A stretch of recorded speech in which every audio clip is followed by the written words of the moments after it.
आप देख रहे हैं हमारा learning series learn Excel with CS अबूर हिंदी में।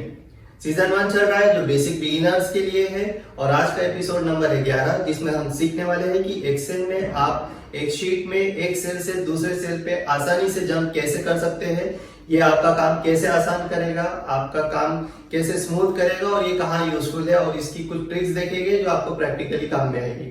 तो ज्यादा टाइम ना लेते हुए हम सीधे वीडियो की तरफ आगे बढ़ते हैं। तो आज का हमारा टॉपिक है how to jump in Excel sheets. अगर आप कीबोर्ड यूज़ करते हैं तो आपका माउस पॉइंटर आप एक आगे पीछे कर सकते हैं एरोज यूज़ करके। हम लोग सीखने वाले हैं जंप का मीनिंग क्या है। तो देखिए एग्जांपल देते हैं। अभी मैं यहाँ पे हूँ कॉलम ए पे, फर्स्ट कॉलम पे, और अगर मुझे जाना है लास्ट कॉलम पे जो कि एकदम राइट साइड में है तो मैं कैसे जा सकता हूँ। तो अगर ऐसे एक एक करके राइट साइड में जाएंगे तो बहुत टाइम लग जाएगा। तो डायरेक्टली हम लोग क्या कर सकते हैं, कंट्रोल का बटन प्रेस करिए और राइट एरो प्रेस करिए तो ये आप सीधा लास्ट कॉलम पे पहुंच गए हैं। कंट्रोल का बटन दबा के रखना है और जो भी एरो यूज़ करना है आपको, ऊपर जाना है नीचे जाना है। जैसे आप अगर मुझे लास्ट रो पे आना है इसी कॉलम के तो मैं कंट्रोल का बटन प्रेस किया, अभी कंट्रोल प्रेस किया हुआ है और डाउन का एरो सिर्फ एक बार प्रेस करके छोड़ दूंगा। उसको प्रेस करके होल्ड नहीं करना है, सिर्फ प्रेस करना है और छोड़ देना है एक बार, बस क्लिक करने के जैसा। ठीक है, तो कंट्रोल दबा हुआ है और डाउन एरो क्लिक कर रहा हूँ मैं, तो मैं लास्ट रो पे पहुँच गया हूँ। जैसे ही मैं नीचे पहुँच गया हूँ तो मैं कंट्रोल का बटन भी छोड़ दूंगा। एरो का बटन तो सिर्फ एक बार क्लिक करने जैसा ही करना है और कंट्रोल का बटन प्रेस करके रखना है। और जब एरो का बटन प्रेस कर चुके हैं तो उसके बाद आप कंट्रोल का बटन छोड़ सकते हैं। अभी मैं कंट्रोल का बटन प्रेस करके रखा हूँ और लेफ़्ट एरो करूँगा तो मैं सीधा सीधा कॉलम ए पे आना चाहिए लास्ट रो में ही, ये देखिए। और अभी मेरा कंट्रोल का बटन मैंने छोड़ा नहीं है, होल्ड ही करके रखा है। अब अगर मैं वापस अपर एरो प्रेस करूँगा तो मैं फर्स्ट इस पे आ जाऊँगा। देखिए A1 पे मैं पहुँच चुका हूँ। वापस राइट पे जाएंगे तो ये इस तरीके से मैं अगर कंट्रोल का बटन प्रेस करके रखूँ और एरो यूज़ करूँ, एक एक बार क्लिक करूँ, तो आप स्क्रीन पे देख सकते हैं कि मैं डायरेक्ट लास्ट में जंप कर रहा हूँ। ठीक है, अब ये जंप जो है लास्ट कॉलम में जाने का तो ज़्यादा यूज़ नहीं आता है। ये फीचर हम यूज़ कैसे करना है, तो ये क्या करता है, अगर आपके कुछ सेल्स में कुछ चीज़ें टाइप की हुई है तो वो अगले ब्लैंक पे ले जाके छोड़ता है। तो हम लोग चेक करते हैं, जैसे कि यहाँ पे इतनी बार A लिखा हुआ है और बीच में इतना गैप है और यहाँ पे B लिखा हुआ है। तो अगर मैं यहाँ पे आके कंट्रोल और डाउन का एरो दबाता हूँ तो क्या होएगा, कंट्रोल प्रेस किया और डाउन एरो प्रेस कर रहा हूँ मैं एक बार खाली, तो ये लास्ट जो फिल्ड सेल है, मतलब इसके आगे ब्लैंक सेल आ रहा है तो ये यहाँ तक लेके जाता है खाली। तो अगर आप ऑलरेडी किसी ऐसे सेल में जिसमें कुछ टाइप किया हुआ है और वहाँ पे आप क्लिक करेंगे तो जहाँ पे लास्ट टाइप किया हुआ सेल है वहाँ तक वो जंप कर लेगा। अब यहाँ पे मैं जंप करूँगा तो इसके बाद डायरेक्ट ब्लैंक है तो ये कहाँ पे लेके जाएगा। अभी मैं कंट्रोल का बटन दबा के डाउन एरो यूज़ कर रहा हूँ तो नेक्स्ट जो जहाँ पे टाइप किया हुआ है वहाँ पे डायरेक्ट जंप करेगा। मतलब बीच के जो ब्लैंक सेल है उसको गायब करके सीधा नेक्स्ट जहाँ पे टाइप किया हुआ है वहाँ पे जंप कर लेगा। और अब यहाँ से अगर मैं कंट्रोल प्रेस करके डाउन में जाऊँगा तो ये आना कहाँ पे आएगा, लास्ट जो B है वहाँ आना चाहिए। ठीक है, मतलब आप ऑलरेडी टाइप किए हुए सेल में हैं और उसके आगे पूरा कंटिन्यूएशन में टाइप हुआ हुआ है तो वो लास्ट जहाँ तक टाइप किया हुआ है वहाँ तक ले जाएगा। आप अगर ऐसे सेल में है कि उसका नेक्स्ट सेल जो भी है, आप नीचे आ रहे तो नीचे, ऊपर आ रहे होंगे तो ऊपर के हिसाब से, राइट में जा रहे होंगे तो जो नेक्स्ट राइट वाला सेल रहेगा वो, लेफ्ट में अगर आप जंप करने वाले तो नेक्स्ट लेफ्ट जो भी रहेगा वो सेल में अगर ब्लैंक है तो वो पूरे ब्लैंक, जितने भी ब्लैंक कंटिन्यूएशन में रहेंगे वो सबको स्किप करके वहाँ से सीधा जंप करेगा उस सेल पे जहाँ पे अगला कुछ टाइप किया हुआ है। और कोई एग्जांपल्स देखते हैं हम लोग, जैसे कि यहाँ कंटिन्यूएशन में इतना A लिखा है, यहाँ पे एक गैप है खाली। ठीक है, और यहाँ पे 2-3 गैप छोड़ के वापस से एक C लिखते हैं हम लोग। अब मैं नीचे से ऊपर जाता हूँ, ऊपर से नीचे हम आ चुके हैं। मैं कंट्रोल का बटन दबाऊंगा और यहाँ से अपर एरो प्रेस कर रहा हूँ एक बार खाली, तो देखिए बीच के ब्लैंक उसने छोड़ दिया और सीधा ऊपर आ गए।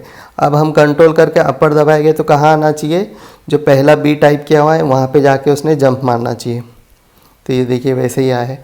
अब यहाँ से कंट्रोल प्रेस करके अपर एरो दबाऊंगा तो क्या होएगा, ये इंपॉर्टेंट है। इसका अगला सेल जो था वो ब्लैंक है तो ये ब्लैंक को छोड़ के सीधा क्या करेगा, नेक्स्ट जहाँ पे भी टाइप किया हुआ है वहाँ जंप कर लेगा। ठीक है, अब यहाँ पे अगर ये एक की जगह 3 ब्लैंक रहते, ये तीनों को मैं डिलीट कर देता हूँ। यहाँ से अगर मैं 3 ब्लैंक छोड़ के जंप मारता हूँ तो कैसा होएगा, कंट्रोल अपर एरो सीधा ऊपर चला गया। ठीक है, एक सेल था तो ऐसा जल्दी समझ में नहीं आया था, कितने भी सेल रहेंगे कंटिन्यूएशन में नेक्स्ट डायरेक्टली, जैसे कि ये बी में मैं ऐसे सेल में था जिसमें कुछ टाइप किया हुआ है, बी टाइप किया हुआ है, लेकिन मैं ऊपर जंप मार रहा हूँ और नेक्स्ट जो सेल है ऊपर का वो ब्लैंक है, तो जितने भी ब्लैंक रहेंगे बीच में वो सबको स्किप करके नेक्स्ट जहाँ पर भी ऊपर टाइप किया है वहाँ पे जंप ले लेता है। ठीक है, ये हो गया अपर और डाउन साइड। इसी तरीके से आप लेफ़्ट राइट भी कर सकते हैं, जैसे यहाँ पे लिखा हुआ है, मैं इसको यहाँ तक कॉपी कर लेता हूँ और फिर यहाँ पे 2 सेल 3 सेल का गैप छोड़ के यहाँ पे बी टाइप करता हूँ और यहाँ पे सी टाइप करता हूँ फॉर एग्ज़ाम्पल। यहाँ ABC की जगह नंबर भी रह सकता है, कुछ फ़र्क नहीं पड़ता है, कुछ ना कुछ रहना चाहिए, वही हिसाब से हम लोग कर रहे हैं। तो देखिए, अगर मैं ब्लैंक सेल पे हो और ब्लैंक से पहला कंट्रोल प्रेस करके राइट साइड का एरो दबाता हूँ तो ये ब्लैंक से जो पहला टाइप किया हुआ है वहाँ जंप मार रहा है। अब ये जंप मारने के बाद अब जो सेल है उसमें ऑलरेडी कुछ ना कुछ टाइप किया हुआ है तो नेक्स्ट राइट साइड देखेगा, अगर वो ब्लैंक है तो ब्लैंक सारे छोड़ के सीधा आके जंप मारेगा उस सेल पे जहाँ कुछ ना कुछ टाइप किया हुआ है। तो कंट्रोल का प्रेस किया और राइट साइड में चला गया। ठीक है, फिर से मैं कंट्रोल का बटन प्रेस करके रखा रहा हूँ या फिर से प्रेस करूँ, होल्ड कर रहा हूँ और फिर राइट एरो एक बार क्लिक कर रहा हूँ तो ये क्या करेगा, लास्ट जो टाइप किया हुआ ए है ब्लैंक से पहले तक वहाँ जंप करेगा। ठीक है, अभी वापस अगर कंट्रोल करके राइट साइड का एरो प्रेस करेंगे तो ये ब्लैंक सब छोड़ के सीधा बी पे जाना चाहिए। फिर से मेरा अभी कंट्रोल प्रेस ही हुआ है, सिर्फ मैं राइट एरो प्रेस कर रहा हूँ, मेरा कंट्रोल अभी भी प्रेस किया हुआ है, अभी मैं वापस से राइट एरो प्रेस कर रहा हूँ तो ये ब्लैंक छोड़ के सीधा 1 पे आ गया। अब यहाँ कंटिन्यूएशन में 2 है तो यहाँ पे अगर मैं वापस कंट्रोल प्रेस करा हुआ ही है, राइट साइड में जाऊँगा तो एक ही सेल आगे जाएगा क्योंकि उसके आगे कुछ नहीं है, उसके आगे ब्लैंक है। अब यहाँ पे वापस कंट्रोल करके राइट करोगा तो सीधा लास्ट सेल पे जाएगा क्योंकि बीच में कुछ लिखा हुआ नहीं है। इसी तरीके से मैं अब कंट्रोल प्रेस करके लेफ़्ट साइड में जाऊँगा तो ये जो लास्ट हम लोगों का 1 2 कुछ हमने टाइप किया था वहाँ तक लेके जाएगा, आ गया। कंट्रोल प्रेस ही किया हुआ है मेरा, लेफ़्ट वापस जा लूँगा तो 1 पे आ गया, वापस लेफ़्ट एरो प्रेस कर रहा हूँ तो ये बी पे आ गया। फिर से ये बी यहाँ ख़त्म हो रहा है, यहाँ गैप है तो यहाँ पे सीधा ए पे आया। फिर से मैं लेफ़्ट एरो प्रेस कर रहा हूँ तो ये ए पे आ गया और मैं इसी तरह करता रहूँगा तो यहाँ पे फर्स्ट इस पे आ जाऊँगा। इस तरीके से जंप करते हैं। ये जंप का क्या यूज़ है, तो पहले तो सबसे पहले अगर मुझे ये चेक करना है कि इस पूरे कॉलम में कुछ लिखा हुआ है क्या, तो मैं सीधा कंट्रोल करके डाउन एरो दबा दूंगा। अगर मैं लास्ट रो पे पहुंच गया हूँ इसका मतलब है कि बीच में सब कुछ ब्लैंक है। तो बहुत बार ये चेक करना रहता है कि इस सेल में या इस रो में कुछ लिखा है क्या, वो चेक करने के लिए। जैसा कि बहुत बार है, समझो गलती से कहीं पे कुछ प्रिंट हो गया और समझ में नहीं आ रहा है क्या है, यहाँ पे कुछ नंबर आ गया है जो बीच में है, समझ में नहीं आ रहा है। आपको पता है कि 3 नंबर की रो में कुछ टाइप हो गया है लेकिन कहाँ टाइप हुआ आपको मिल नहीं रहा है, तो आप कंट्रोल प्रेस करिए फर्स्ट कॉलम में आके और राइट एरो का बटन दबा के देखिए तो आप वहाँ पे पहुँच गए, आपको दिख जाएगा जो कि बीच में। अगर आप एक एक करके जाएंगे तो आपको हो सकता है कि काफ़ी टाइम लग जाए। ठीक है, और टाइम के अलावा ये कोई स्मार्ट वे भी नहीं होता है। इसी तरीके से अब हम अगर टेबल में जाते हैं तो प्रैक्टिकली इसका यूज़ कैसे होता है। जैसे कि हेडिंग में हम आए, ये वही टेबल है जो फ्रीज का जो लेक्चर था उसमें यूज़ किया था, ये एग्जांपल वही टेबल है। तो अगर हम हेडिंग पे आते हैं और कंट्रोल करके डाउन एरो प्रेस करते हैं तो आपको सीधा लास्ट जो टेबल की रो है वहाँ तक आप पहुँच सकते हैं। अब अगर इसके बीच में गलती से समझो कहीं पर ऐसा हुआ है कि किसी ने कुछ टाइप, यहाँ पे सीरियल नंबर किसी ने गलती से डिलीट मार दिए या टाइप ही नहीं किए थे, आपको पता नहीं है कि पूरा है नहीं है, तो आप उसको ऐसे चेक कर सकते हैं। Control down arrow control press किया हुआ है, फिर आप ऐसा एक बार कंट्रोल का बटन छोड़ के माउस से नीचे आके देखो तो यहाँ पे आपको ब्लैंक दिखाई देता है। ठीक है, या फिर आप यहाँ से सीधा कंट्रोल का बटन दबा के वापस करेंगे तो आपको जंप में नेक्स्ट सेल टाइप किया हुआ मिलेगा, तो आपको समझ में आता है कि बीच में कुछ ना कुछ ब्लैंक छूट गया है। तो मैंने डिलीट किया था वो वापस कंट्रोल Z कर रहा हूँ। इसी तरीके से अब अगर मुझे राइट साइड में जाना है बिल्कुल हेडिंग के ऊपर, कि लास्ट कॉलम में क्या है, लास्ट कॉलम के बाद कुछ ऐड करना है। अगर मुझे जंप नहीं पता है तो मैं ऐसा धीरे धीरे करके वहाँ तक जाऊँगा, जो कि इतना यूज़फुल तरीका नहीं है। तो आप कहीं से भी बीच में से भी जंप मार सकते हैं। अगर मैं यहाँ से जंप मारूंगा तो ये कहाँ तक जंप लेगा, जहाँ अगला राइट सेल ब्लैंक नहीं है तब तक। तो मैं कंट्रोल और राइट एरो से जंप ले रहा हूँ, ये यहाँ पे आ गया है। तो आप देखिए कि ये टेबल के बीच में एक कॉलम जो है ब्लैंक छूटा हुआ है। तो ये बहुत बार आप इसको ऐसे तरीके से प्लान करते हैं, जैसे कि यहाँ मैंने इसको ऐसे प्लान किया था कि यहाँ तक सब चीज़ें केजी में मेंशन की हुई थी।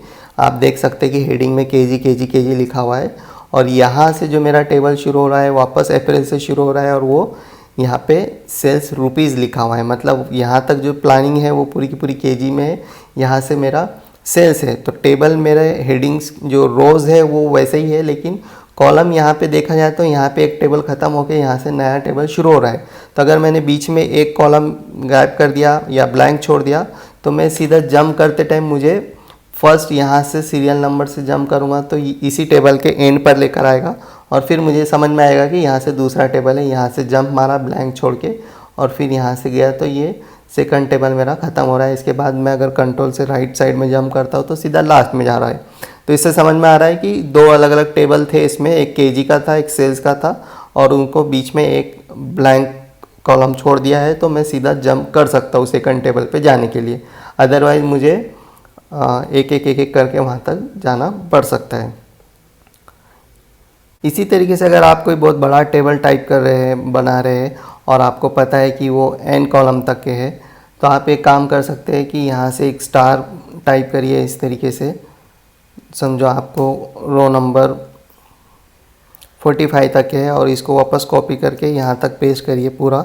तो ये जो स्टार है ये आपको जंप करने में आसानी करेगी। अगर आपका टेबल है, टेबल यहाँ से आप शुरू कर रहे हैं, ये ब्लैंक छोड़ रहे हैं, तो भी आप लास्ट रो पे जाने के लिए सीधा कंट्रोल डाउन करेंगे तो आप लास्ट रो पे आ जाएंगे। इसी तरीके से आप कहीं पर भी कोई भी रो में आके कंट्रोल राइट करेंगे तो आप लास्ट कॉलम पे आ जाएंगे। तो इस तरीके से भी आप कंट्रोल कर सकते हैं काम करते टाइम। ऑब्वियसली ये प्रिंट आउट में आएगा, आपको नहीं चाहिए। जब वर्किंग कंप्लीट हो जाएगा तो आप ये स्टार वाले कॉलम को और रो को डिलीट कर सकते हैं। तो ये भी एक ट्रिक है जो प्रैक्टिकली बहुत बार मैं पर्सनली यूज़ करता हूँ, मुझे नहीं मालूम कोई और यूज़ करते या नहीं, बट ये मेरे लिए काफ़ी हेल्पफुल होता है। मैं सीधे सीधे लास्ट जहाँ पे मुझे जंप मारना रहता है उस हिसाब से मैं स्टार सेट करता हूँ कि मेरे जंप मारे जाए। जैसे अगर मैंने 2-3 टेबल बनाए हैं, पहला टेबल एम पे ख़त्म हो रहा है और मुझे नेक्स्ट टेबल पी से शुरू हो रहा है, तो मैं बीच में एक ब्लैंक लाइन छोड़ के यहाँ पे स्टार डाल देता हूँ, ताकि मैं ऊपर फर्स्ट रो में जाके सीधा अगर जंप करता हूँ तो नेक्स्ट टेबल पे सीधा सीधा मैंने पहुँचना चाहिए। तो आप अपना भी जंप करने के हिसाब से प्लानिंग करके उस हिसाब से गैप्स मेंशन कर सकते हैं, स्टार यूज़ कर सकते हैं। ठीक है, आई होप आपको आज का लेक्चर समझ में आया है और जंप मारना आपको आ गया होगा एक्सेल में। ये काफ़ी यूज़फुल फीचर है। अगर आप प्रैक्टिकली काम करते टाइम जंप करते हैं तो कोई अगर देखता है आपको काम करते हुए तो उसको समझ में आता है कि ये बंदा बहुत ही एक्सपर्ट लेवल पे काम कर रहा है या बहुत ही स्मूथ तरीके से काम कर रहा है। तो आपका इंप्रेशन भी अच्छा जाता है और आपको भी काम करने में मज़ा आता है और इंटरेस्टिंग होता है और इजी भी हो जाता है। तो मिलते हैं नेक्स्ट वीडियो में, नेक्स्ट लेक्चर में। Thank you.